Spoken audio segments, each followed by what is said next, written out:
하나님의 말씀은 요한복음 3장 34절부터 36절까지 봉독을 하겠습니다. 하나님의 보내신 이는 하나님의 말씀을 하나니 이는 하나님이 성령을 한량없이 주심이니라. 아버지께서 아들을 사랑하사 만물을 다 그 손에 주셨으니 아들을 믿는 자는 영생이 있고 아들을 순종치 아니하는 자는 영생을 보지 못하고 도리어 하나님의 진노가 그 위에 머물러 있느니라. 아멘. 기도하겠습니다. 하나님 아버지 은혜를 감사합니다.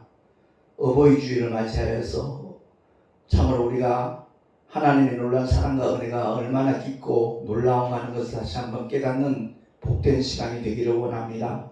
어머니로부터 우리가 생명을 얻었고 이 세상에 살아가는 동안에 참으로 그 생명이 얼마나 귀한 것인가 하는 것을 바로 알게 하시고 특별히 하나님의 아들을 통하여 우리에게 주신 아버지의 놀라운 생명, 그 영생이 우리에게 주어졌음을 다시 한번 깨닫고 기뻐하며 감사하며 끝까지 믿음으로 인내하며 승리하는 하나님의 자녀들로 살아가리라 결단하는 이 한 시간이 되게 하여 주시옵소서. 증거되는 말씀 위에 성령 하나님 기름 부어 주셔서 깨닫게 하시고 그 말씀이 우리에게 실제가 되게 하시고 생명이 되게 하시고 축복이 되게 하여 주시옵소서. 우리 구주 예수 그리스도 이름으로 감사하며 기도하옵나이다. 아멘. 5월 15일자 목회자 사무신문에 우리 교단 특집 기사가 전면으로 소개되고 있습니다. 그리고 그 다음 페이지에 이제 목회단상 제 칼럼이 올려져 있는데 그 같은 면에 제가 잘 아는 이성호 목사님이 기고한 그런 내용이 나와 있더라고요. 저출산 제한과 거기에 필요한 마지막 해답을 제시한다. 그런 식으로 이제 신문에 이렇게 나와 있더라고요. 제가 그 내용을 읽어보면서 참 심각한 문제구나 하는 것을 공감을 하면서 이 칠판에 써놨다시피 2018년도에 자그마치 50만 명이 낙태를 했다는 겁니다. 그리고 최근 들어서는 하루에 3,000명의 목숨이 이렇게 낙태되는 그런 통계가 집계되고 있다라고 얘기를 합니다. 하루에 3,000명이면 1년에 100만 명이 죽는다는 얘기죠.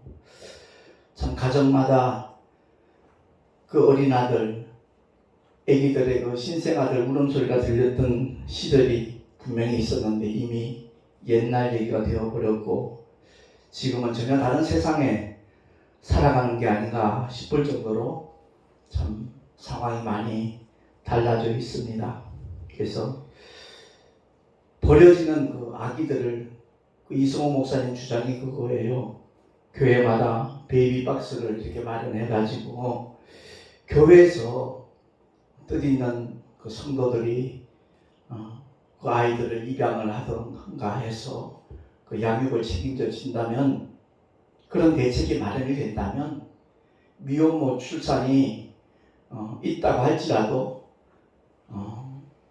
그야말로 버려지는 일들은 없어질 것이고 그것이 우려가 되어서 낙태하는 그 안타까운 일은 더 이상 벌어지지 않을 수 있지 않겠는가 하는 것이 그 이성호 목사님의 주장이더라고요. 그러니까 낙태하는 범죄를 얼마든지 줄일 수도 있고 예방할 수도 있다라는 그런 내용이었어요. 공감을 하면서 순간에 제가 이제 떠오르는 하나님의 말씀이 오늘 본문이에요.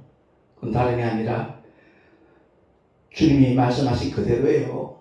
아들이 있는 자는 영생이 있고, 그러니까 예수님을 믿는 순간에 아들 안에 있는 아버지의 생명이 우리에게 주어지는 거잖아요. 그런데 오늘날 우리의 신앙생활을 보면은 하나의 교리적인 믿음, 형식적인 믿음, 이론적인 믿음이 아닌가 하는 그런 느낌을 받을 때가 적지 않습니다. 나 예수 믿으니까 구원 받았다는 거죠. 그런데 삶의 현장에서는 하나님의 말씀과 전혀 상관없는, 오히려 그 하나님의 말씀에 거역하는 그런 현상으로 나타나는 신앙생활 하는 사람들이 적지 않거든요. 그 모습이 만약 나의 모습이라면 오늘 말씀을 통하여 분명히 하나님은 선언하십니다. 아들을 순종치 아니하는 자, 영생을 보지도 못하고 도리어 하나님의 진노가 그 위에 머물러 있다라는 겁니다. 회개치 아니하면 그 진노가 그 사람에게 퍼부어진다는 것을 경고하는 메시지잖아요. 근데 그 사실조차도 인지하지 못하는 그런 형식적인 믿음의 생활을 하고 있는 사람이 얼마나 많은가. 제가 그 이승호 목사 주장이 그거잖아요. 생명을 잉태했지만 만약에 중간에 낙태 수술을 해서 유산을 하면 그 생명은 물거품이 되는 거잖아요. 마찬가지 영적인 원리도 똑같은 거예요. 내가 예수를 믿으니까 하나님의 약속대로 나는 영생을 얻었다, 구원받았다, 죄사함 받았다, 이렇게 믿음의 선포는 참으로 귀합니다. 그런데 그것이 자신의 삶과는 전혀 연계가 되지 않는다라면, 다시 말해서 그 말씀과 함께하는 순종의 삶이 펼쳐지지 아니한다면 그 사람이 생각하고 있는 영생은 하나의 형식이고 물거품이고 결국 그 위에는 하나님의 진노가 머물러 있다라는 그런 뜻이잖아요. 그렇습니다. 하나님은 오래 참으십니다. 정말 오래 참으십니다. 우리 개개인의 경우를 한번 돌아보면 내가 주께로 돌아오기까지, 이 믿음의 길을 순종하며 나가기까지 얼마나 하나님께서 오래 참아주셨는가 하는 것은 본인들이 누구보다도 잘 알 수 있거든요. 그런데 하나님께서는 오래 참으시지만 영원히 참으시진 않아요. 오래 참으시는 하나님의 진노가 폭발하는 것이 바로 불못인 겁니다.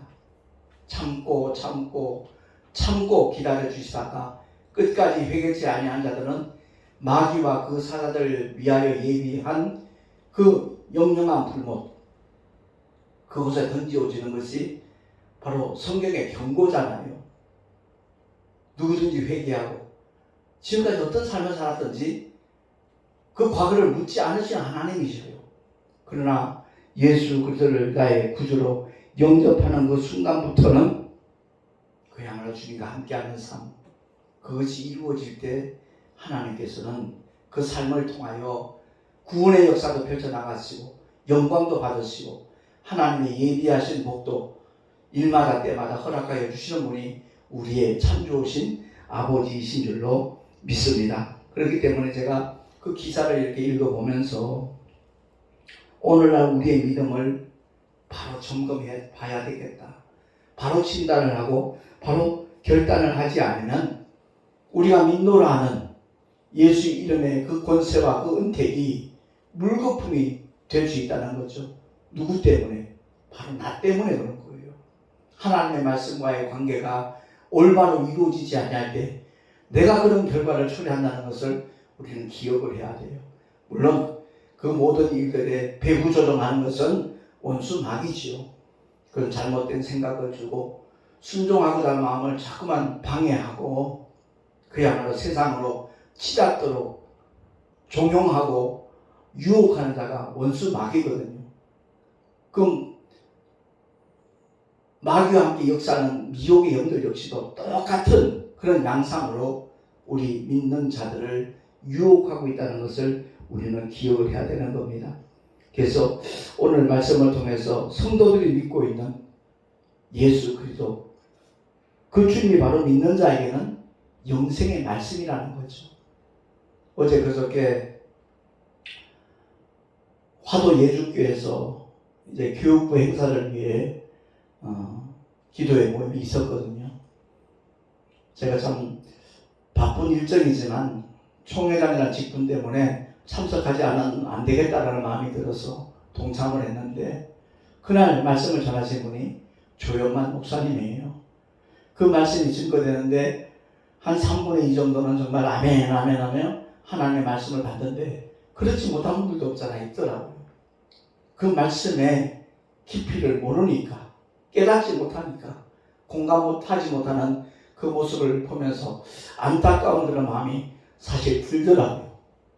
그러면서 그날 이제 조영만 목사님이 전하는 그 메시지를 들으면서 다음 주일날 이러한 내용의 말씀을 나눠야 되겠다. 물론 말씀의 표현 형태는 다르지만 의미는 같은 거예요. 그 목사님이 선포하는 메시지는 다른 게 아니라는 거죠. 항상 기뻐하라. 쉬지 말고 기도하라. 범사에 감사하라. 이 말씀을 늘 유산하면서도 유산된지조차 모른다는 거죠. 그 말씀에 순종치 못하는 그런 자신의 모습을 깨닫지도 못하고 발견하지도 못하고 느끼지도 못하면서도 그냥 나 예수 믿으니까 난 영생을 얻었다, 구원받았다 라고 착각하는 그런 사람들이 너무 많다는 그 점에 대해서 사실 일침을 가는 메시지거든요. 그렇기 때문에 우리는 임신을 했을 때 유산기가 있으면 어떡합니까? 바로 산부인과 찾아가서 어떤 작은 보강주사를 맞든지 조치를 취하잖아요.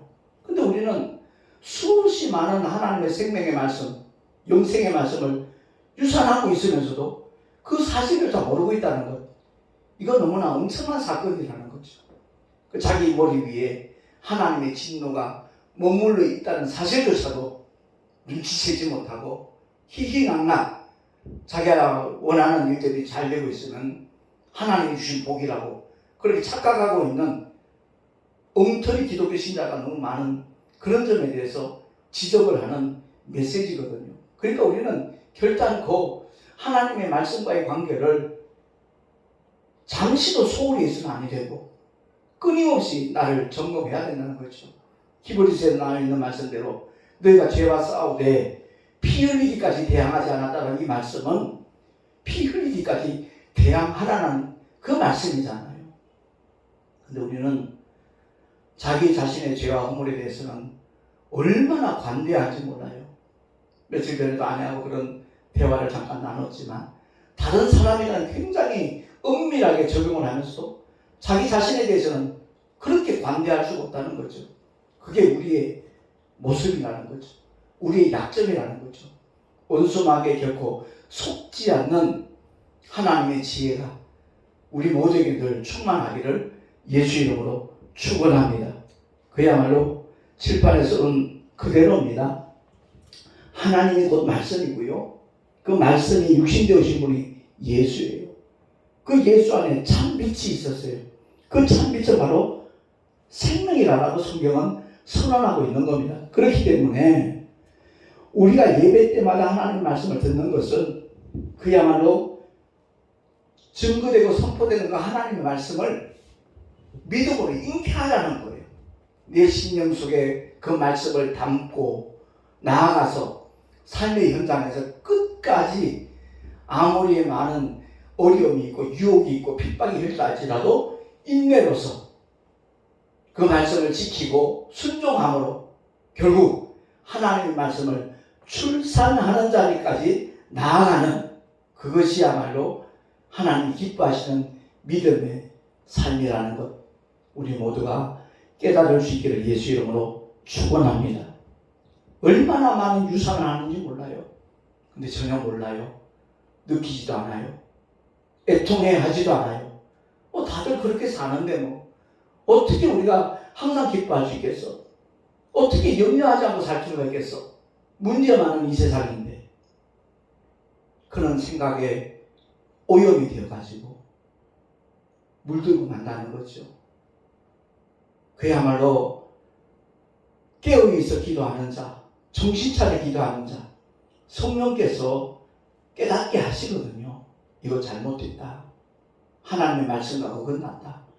이런 것을 순간순간 주님이 일깨워 주시기 때문에 유산기 있을 때 보관주사 맞는 것처럼 그 순간에 하나님 앞에 주여 잘못했습니다. 회개합니다. 그리고 말씀과 같은 방향으로 나아갈 수 있는 그 믿음의 길을 걸어간다면 그 사람이야말로 하나님이 가장 기뻐하시는 믿음의 사람이 될 줄로 믿습니다. 주님이 분명히 우리에게 일러주시는 말씀은 생명 가지라는 거예요. 성찬식 행할 때 주님의 살과 떡을 상징하는, 주님의 살과 피를 상징하는 떡과 포도를 먹고 마실 때 바로 이런 표현이 어떻게 들릴지 모르지만 주님이 나 잡아먹고 더 살아라 이 말이에요. 내 안에 있는 아무의 생명 너희도 이렇게 먹고 마심으로써 공유하고 동시에 세상에 나가서 내가 세상 죄를 지고 가는 하나님의 어린 양으로 십자가에서 피 흘려 죽은 것처럼 너희들도 이리떼들한테 잡혀먹히라는 거예요. 그리할 때 그들에게 생명의 역사가 나타날 것이라는 그런 메시지입니다. 우리는 성찬식에 참석하면서 그 참여하는 나 자신의 모습이 어떠한 자세로 어떠한 목적으로 참여하는가 그 사실조차도 모르고 성찬식에 임하는 그런 어리석은 자들도 없잖아 있잖아요. 그러지 말자는 거죠. 말씀이 생명이에요. 우리가 아무것도 염려하지 말라는 하나님의 말씀을 믿음으로 잉태해야 해요. 그 말씀이 내 삶 속에 그대로 실제로 나타나는 그것이 바로 그 말씀을 출산하는 거거든요. 그리할 때 하나님께서는 영광 받으시는 줄로 믿습니다. 그리고 그 삶을 지켜보는 사람들이 야, 저 사람 정말 달라. 뭔가 느끼는 게 있을 거라고요. 저 사람이 믿는 예수 그리스도 나도 한번 알아봐야 되겠다. 나도 한번 믿어야 되겠다. 그런 마음을 가지게끔 만든다는 거죠. 그래서 제가 이번에 기고했던 목회단상 그 기고문 내용은 딴 것 없어요. 목회자의 영적 권위를 회복하지 않으면 안 된다는 그런 메시지예요. 예수를 믿는 하면서도 거짓말 너무 잘하는 성도들도 있고 목사들도 없잖아요. 있잖아요. 너무너무 잘못됐다는 거죠. 그러니까 그 목회자의 입에서 나가는 말이 어떤 변도 뿌리지 않고 달라지지 않고 그대로 실천되어질 때 그야말로 그 사람의 영적 권위는 보장이 된다는 거죠. 설득력이 있다는 거죠. 그러니까 복음을 전하는 데 있어서 목회자의 말과 행동이 큰 디딤돌이 될 수 있지만 반면에 큰 거침돌이 될 수도 있다는 그런 내용이었어요. 제가 그것을 기본을 하면서 느끼는 것이 정말 그 사람의 말이 그 사람의 인격이고 그 사람의 영성이고 그 사람의 가치거든요. 가치관. 그래서 우리 믿음의 사람들 특히 말씀을 전하는 주의 종들은 이 단상에서 오직 주님을 대신하여 하나님의 생명의 말씀, 진리의 말씀만을 대언할 때 영적 권위는 자동적으로 회복된다는 그런 내용의 기고문이었어요. 누가? 성령께서 그 권위를 보증해 주시고 입증해 주시고 증거해 주실 거라는 그런 내용이었어요. 그러니까 다른 사람 말은 믿지 못해도 저 목사님의 말은 100% 신뢰한다라는 그런 분위기가 조성될 때 한국교회에 소망이 있다는 거죠. 그렇습니다. 목회자뿐이겠어요? 예수 믿는 모든 믿음의 사람들이 직분이 어떻든 간에 그 사람이 하는 말은 보증수표야 라고 인정받게 되어질 때 그가 전하는 복음에 귀를 기울이지 그렇지 않을 때 귓등으로 듣는다고요. 콧방귀를 낀다고요.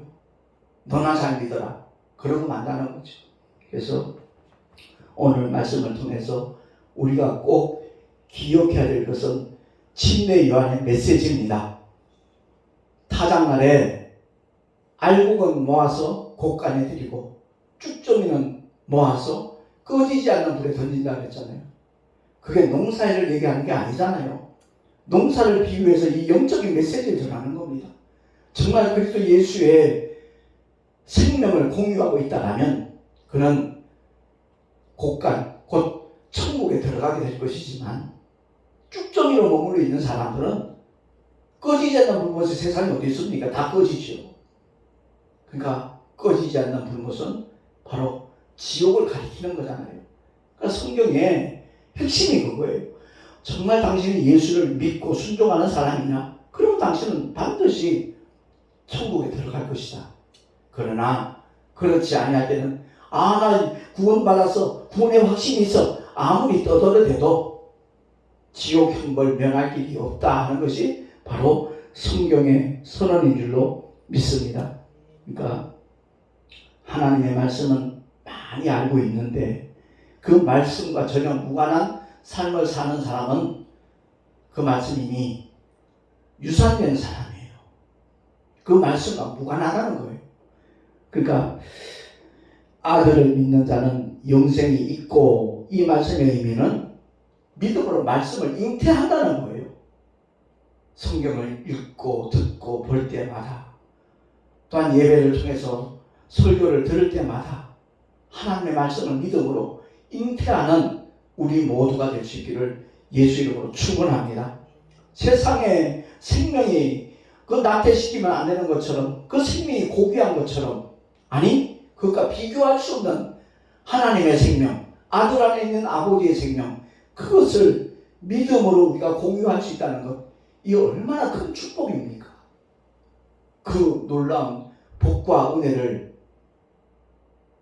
끝까지 믿음으로 지키는 자, 인내하고 그 말씀에 순종하면서 말씀과 함께하는 사람, 그 사람이야말로 참된 믿음의 주인공이고 하나님께서 그런 사람들 지금도 찾고 계시는 줄로 믿습니다. 우리 모두가 바로 하나님이 찾으시는 그 믿음의 주인공들이 되십시다. 아울러 아들을 순종치 아니하는 자는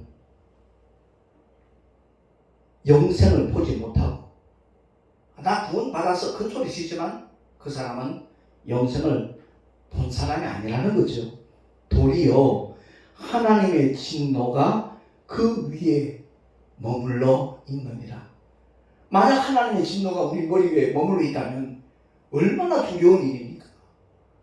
얼마나 정말 공포스러운 일입니까? 방법이 있잖아요. 회개하라는 거예요. 깨달으라는 거예요. 눈물로 통해 자복하고 더 이상 형식적인 믿음이 아니라 교리적이고 이론적인 믿음이 아니라 실제로 성령의 감동 감화를 통해서 성령의 이끄시는 대로 순종하며 따라가는 믿음의 삶을 우리가 결단할 때 모든 것을 책임져 주시는 분이 바로 우리 하나님이신 줄로 믿습니다. 그 주님께 우리의 삶을 맡기자는 거예요. 우리 염려, 근심, 걱정만 맡길 것이 아니라, 우리의 문제만 맡길 것이 아니라 우리 생애 자체를 주님께 맡기는 저와 여러분이 될 수 있기를 예수 이름으로 축원합니다.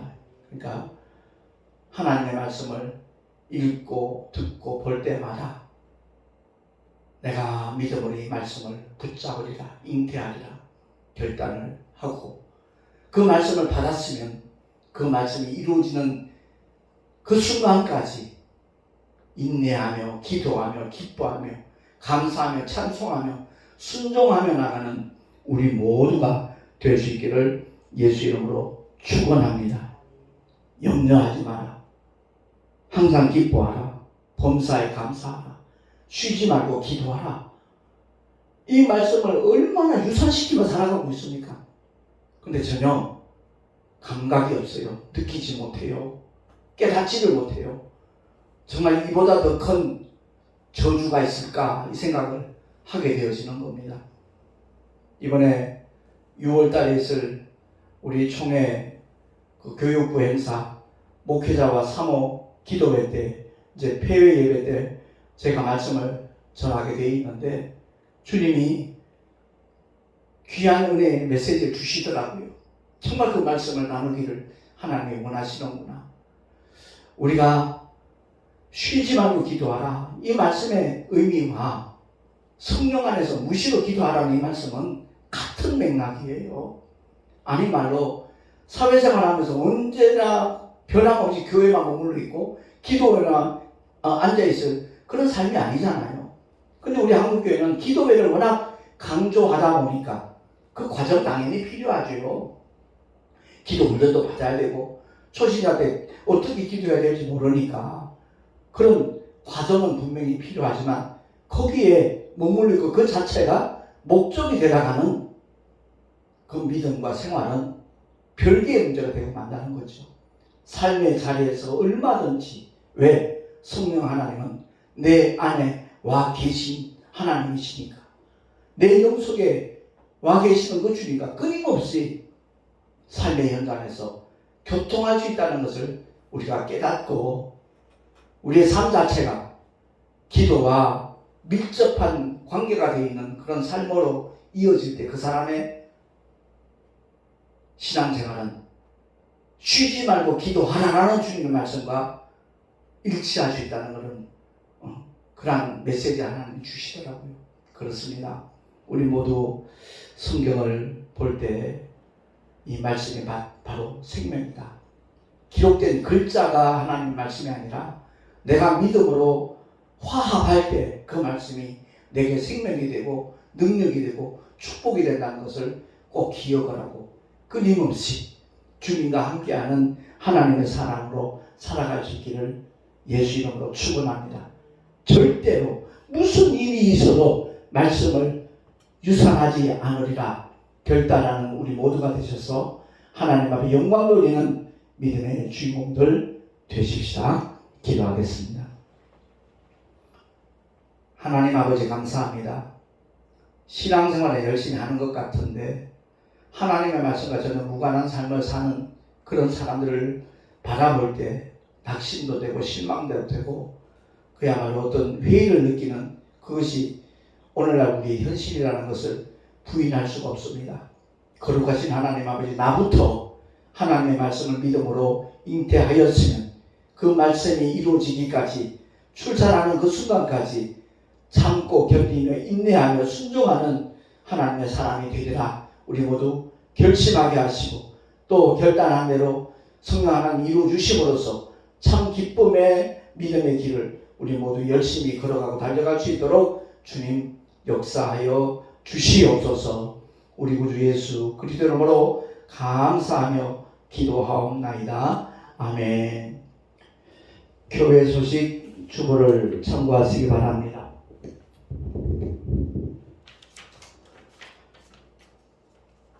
내일 모레 서울 신라암교회 손영옥 목사님 심하는 교회에서 우리 동서노회 교육자 원례가 있습니다. 위해서 기도해 주시기 바라고요. 또 5월 23일 다음 주 있을 행사인데 우리 총회 신구임원 그리고 각 노회별 신구임원들 단합대회가 차이나타운에서 펼쳐지게 됩니다. 맛있는 음식을 먹으면서 물론 식사 전에 1시간 예배를 드리고 그리고 식사를 마치고 난 다음에는 월미 광장 쪽으로 또 이렇게 교제하는 산책을 하면서 건강을 도모할 수 있는 그런 시간도 가지게 되고요. 그 모노레일을 또 노예별로 이렇게 타면서 교제하는 즐거운 시간도 갖도록 그렇게 계획이 되어 있습니다. 역시 위에서 기도해 주시면 감사하겠고요.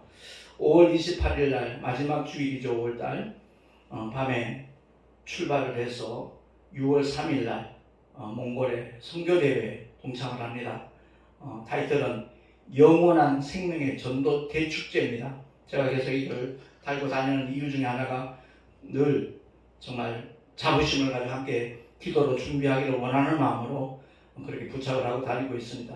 위에서 기도해 주시면 너무너무 고맙겠고요. 6월 12일, 13일 그 교육부 주관에 목회자 3호 기도회가 서울 영락교회 기도원에서 개최가 됩니다. 역시 위에서 기도해 주시면 고맙겠습니다. 전도부장님인 개회 예배 설교를 하고 폐회 예배는 제가 맡기로 되어 있습니다. 그리고 우리 교회 주보를 이렇게 좀 바꿔봤습니다. 여기 타이틀 보다시피 송내 열방교회 그리고 기도원에서 열방교회 담당은 이제 김정호 목사가 하지만 열방 기도원 지명준 목사님이 이제 우리가 몽골을 다녀오고 난 다음부터 그렇게 진행을 하게 될 것으로 예상을 하는데, 수목 금요일 날 오후 2시에 지명수 목사님이 예배를 인도하면서 우리 목사님이 받은 은사가 바로 상담 사역입니다. 치유 사역입니다. 기도하면서 성령의 인도하심을 따라 이렇게 문제 해결되는 그런 수많은 경험들이 있기 때문에 본격적으로 이제 그 사역을 펼쳐나갈 거니까 함께 위에서 기도해 주시면 대단히 감사하겠습니다. 이제 드린 예물을 위해서 잠시 기도하고 축도로 예배를 마치겠습니다. 하나님 아버지 은혜를 감사합니다. 주님을 예배하면서 11조와 감사임을 드렸습니다.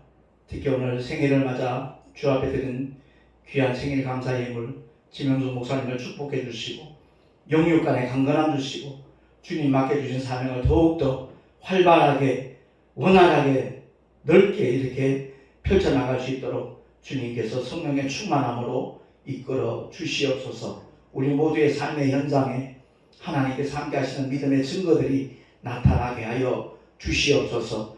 예물을 드린 손길들마다 그 삶의 자리에서 늘 함께 하시는 주님의 역사를 보게 하시고 증거하게 하여 주시옵소서. 이 예물이 쓰여지는 곳곳마다 복음의 역사가, 생명의 역사가 나타나시기를 간절히 소망하옵고, 우리를 죄악 가운데서 건져주신 우리 구주 예수 그리스도의 이름으로 감사하며 간절히 축복하며 기도하옵나이다. 아멘. 이제는 우리 주 예수 그리스도의 크신 은혜와 하나님 아버지의 영원하신 사랑하심과 보혜사 성령 하나님의 내주교통 인도하심과 축복하심이 영생의 말씀을 결코 유산시키지 않으리라 결단한 하나님의 사람들 머리 위에, 그 가정과 자녀들과 경영하는 모든 일들과 또한 삶의 자리 위에 뿐만 아니라 주께서 비록 앞서고 세우신 주님의 모든 교회를 위해 지금으로부터 영원토록 함께 있을지어다. 아멘.